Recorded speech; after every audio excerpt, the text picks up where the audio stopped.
Rent the entire fort for big events if you want, or you can just, and this corner is the Bastion La Concepcion, one of the 3 bastions of the fort. The fort was built in May 8, 1565. That was the wooden fort.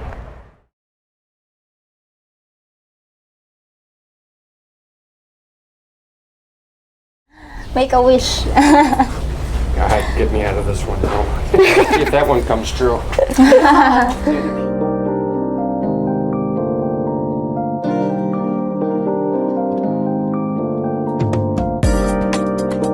Guys, it's me again from Bobby's Angels. So today we're here at Macta New Town at 1 Manchester Place because we're gonna pick up Bobby's body.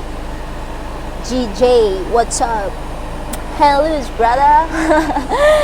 And Miss M. So we're gonna pick them here, and then we're gonna visit different tourist spot in Cebu. So yeah, so that's it. Shout out to Charlie D. Pops, I'm gonna wear this, your hat. Bobby left this here, so that's why I'm gonna wear this because it's too hot here. And to Aunt Teresa, Pops Whites. Hi, Mom. Hi, Mom. What's up? Shout out to you guys. Alright, guys, so they're here. Okay, first, so we're gonna stop here at Fort San Pedro. Is it okay? No, you don't. Yeah, I don't. Okay, yeah. Off to San Pedro. Fort San El40 San Pedro. I don't know if it's open. Free or how about her? Red 120, yeah. 170 pesos. Okay, so we're gonna pay for our entrance Change. Okay. fee right there. Hello po. 30 pesos. Hi. Paano lahat sa akin?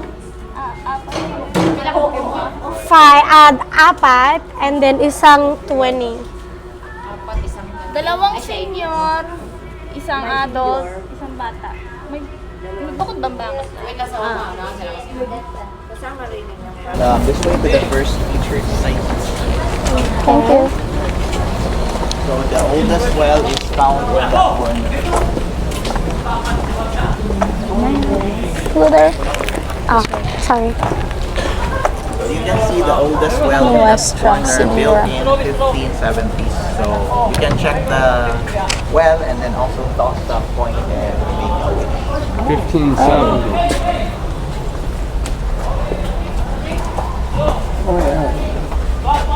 1570. That was right when. That's about when I was born. Oh. Born So this Oh, was this the is source of the fresh water used by the early Spanish settler. Ah. And this is the oldest well in Cebu, and can also be considered as the, if I'm not mistaken, this can also be the oldest well in the country based on Spanish-built wells. Okay. Oh, Oh, here. Wishing make a well. wish. Make a wish. God, get me out of this one now. Yep, throw it. Ready? Yeah. There you go. There you go. Okay. Well, let's see if that one comes true. So the main building of the fort is what they call the Cuerpo del Guardia, and this smaller one is the Vivienda del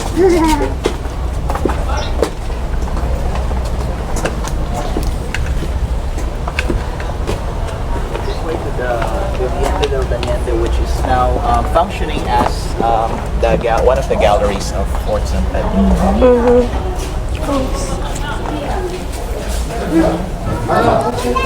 So what we can see here are just the reproduction of the original works made by Emmanuel Pañares.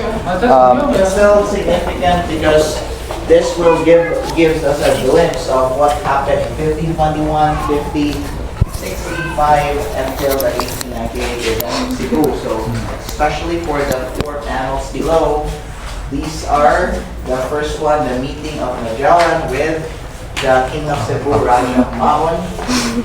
And along with Magellan were Enrique de Malacca and Antonio de Fanta, the chronicler of Magellan.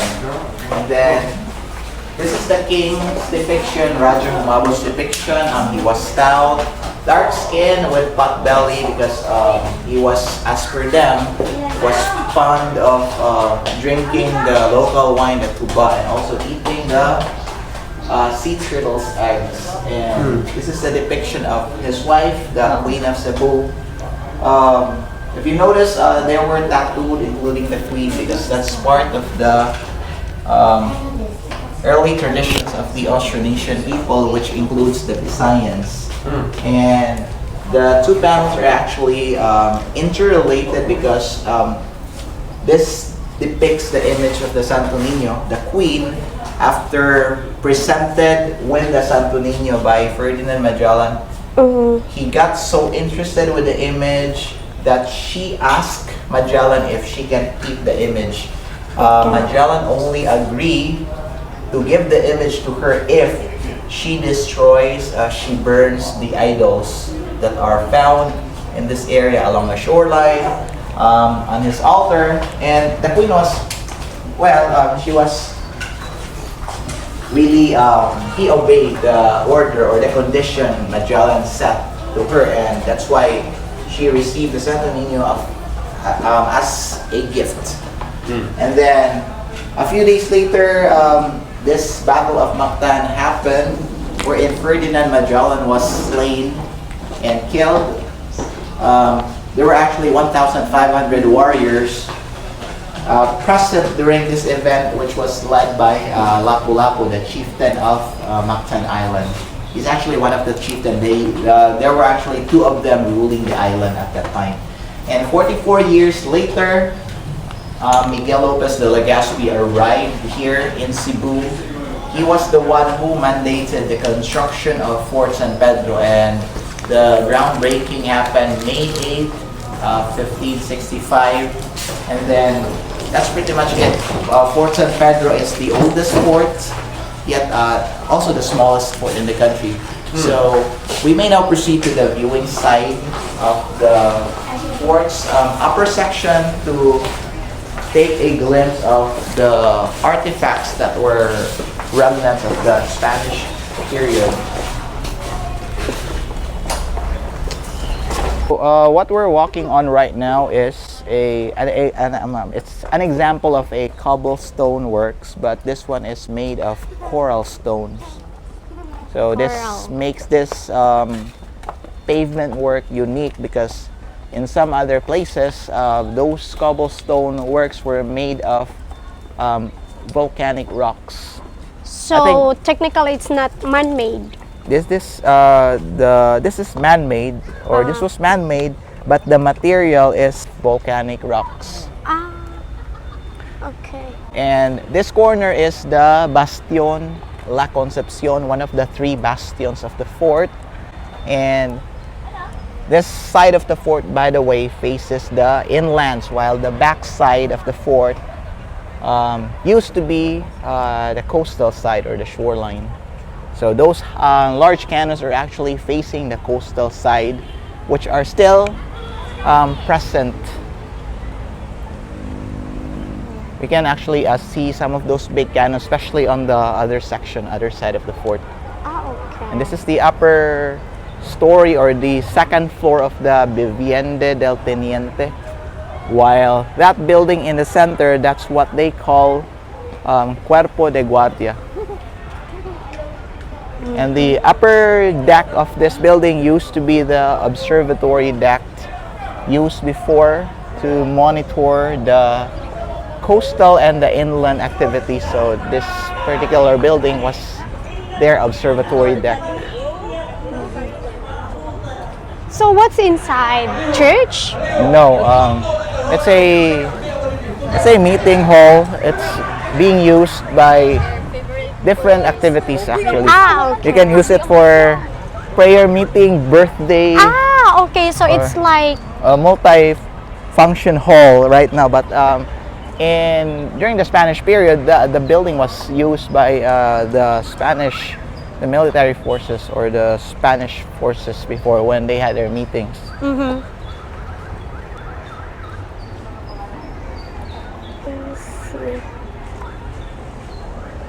And this is what they call the Bastion San Miguel section. And this section used to be the Almacén de Pólvora or the gunpowder room magazine. And lining on this wall are small size cannons. Okay.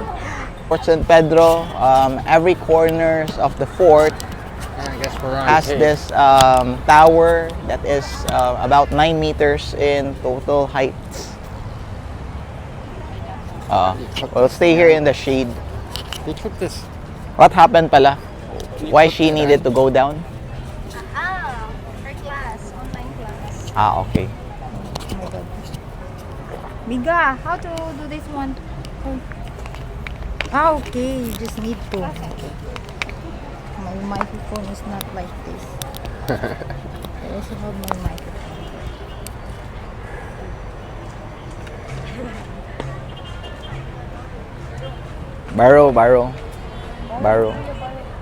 Borrow the car. Is this your car? Here.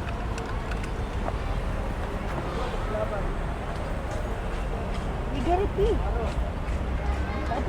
Go there. So when was this built? The fort? fort was built in May 8, 1565. That was the wooden fort. The wooden fort. Yes, and sometimes in the 17th century, this fort was renovated and they made use of coral stones blocks. In the now. 17th century. Yes, when they made this fort into a more grandeur. So was this fortification. kind of the original Cebu?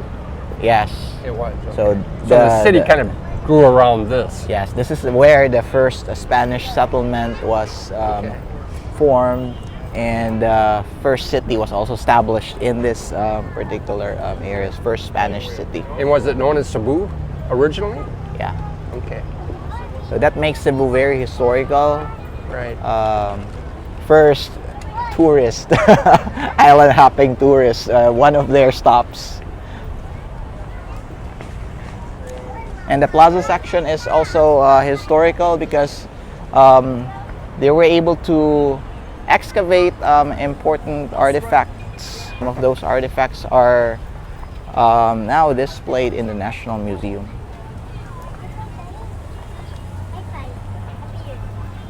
So this side of the fort used to be the coastline, and technically a few meters from the wall was the coastline. So the coast used to come all the way up to here. Before. This Before. used to be knee-deep waters, but during the early 1900s, reclamation were actually done to make this area a little more wider in terms of dry land space.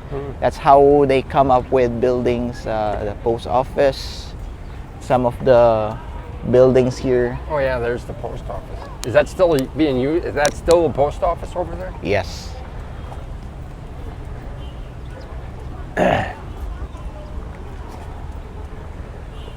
And this fort was actually occupied by the Spanish for more than 300 years, and for 2 months this was occupied by the revolutionaries. When by the time the Spanish forces left Cebu, this was occupied by the revolutionaries, and then by the time the Americans arrived, February of 1899, they utilized the fort as part of their what do you call this, Warwick or barracks. Oh. And aside from becoming a barracks, the fort also became a botanical garden, a zoological garden. Before this was renovated, restored to become a historical site. Huh. So technically, more different timelines, different inhabitants, including an elephant. When this became a zoo, as to them, there was an elephant in the courtyard. But elephants aren't native to the Philippines.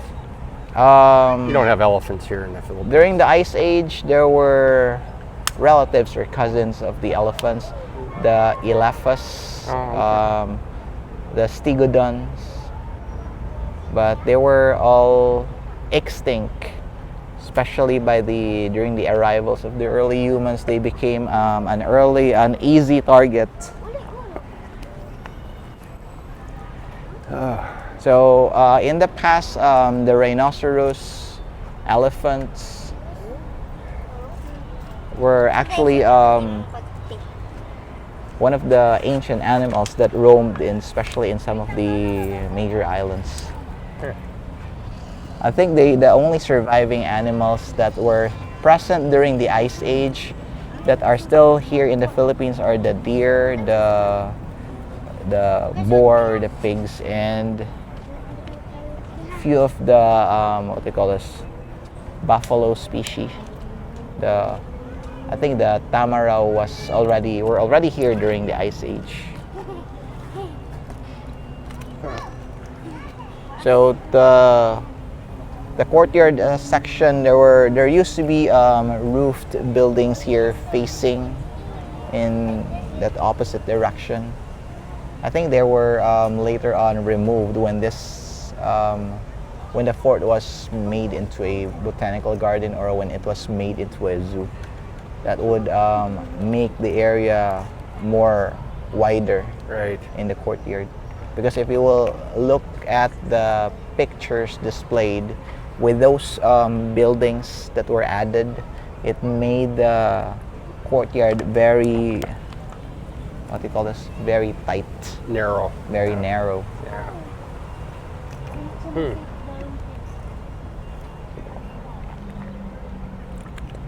And also there's a species of a particular plant here, only native in Cebu. It's an endemic species of a cinnamon tree. So this particular tree, I think it's never propagated commercially.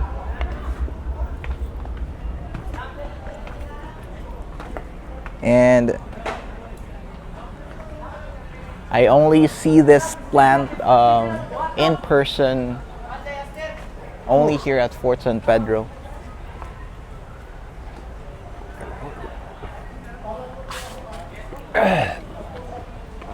So this is the species of a Cebu cinnamon species. So only it's endemic here in the island. You cannot find this species of plant elsewhere.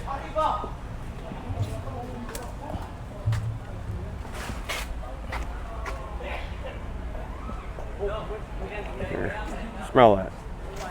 What does it smell like? Like the wood. Like a wood. It's got a cinnamon smell. See cinnamon? Yeah. Oh, it's a cinnamon. Here, try it again. Does it smell like cinnamon now? Yes. It does when you know when it does smell like cinnamon. Do you want to smell the cinnamon? So later in the afternoon Does it smell like there will be cinnamon a wedding reception happening here. So you can actually rent, you can rent the Smells like cinnamon, portions doesn't it? of the fort or the entire fort. It depends. I think it this smells starts like at If I'm not mistaken, like a stick. 6 or 7,000. You can even rent the entire fort for big events if you want, or you can just rent corners to have birthdays or other intimate occasion, family occasion. So any questions, comments, or suggestions about what you've seen today here at Fort San Pedro Any before I give the quiz? Comments, suggestions.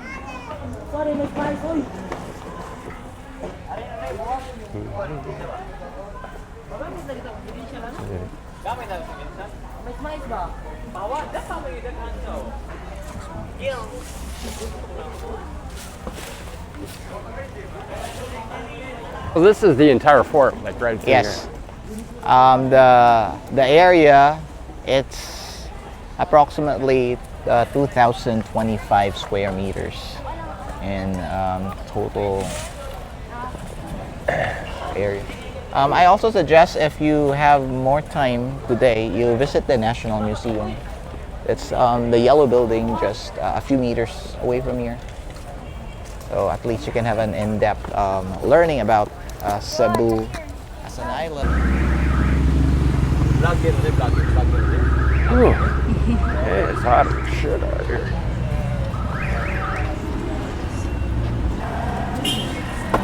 Did you get your microphone back from the tour guide? Yeah, here. Oh, okay. Oh, here. Parking area for the museum. Oh, there.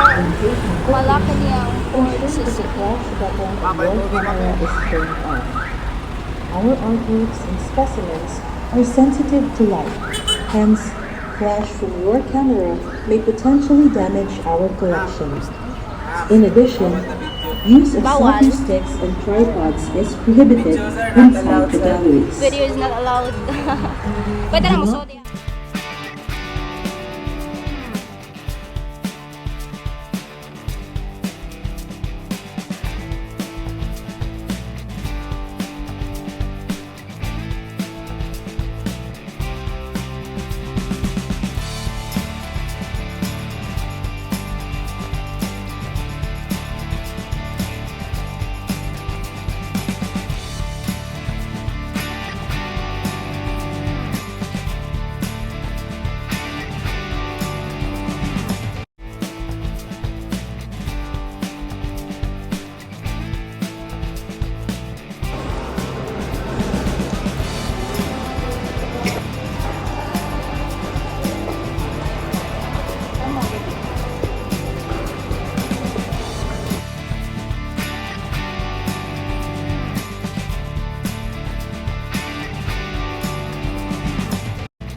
Gipuno og durot sa tanan ba?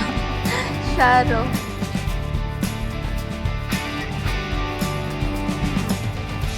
Oh, that was good. Yeah? Gibaro ko ito. Ah, okay. Are you dressed? Well, there's a hardware store.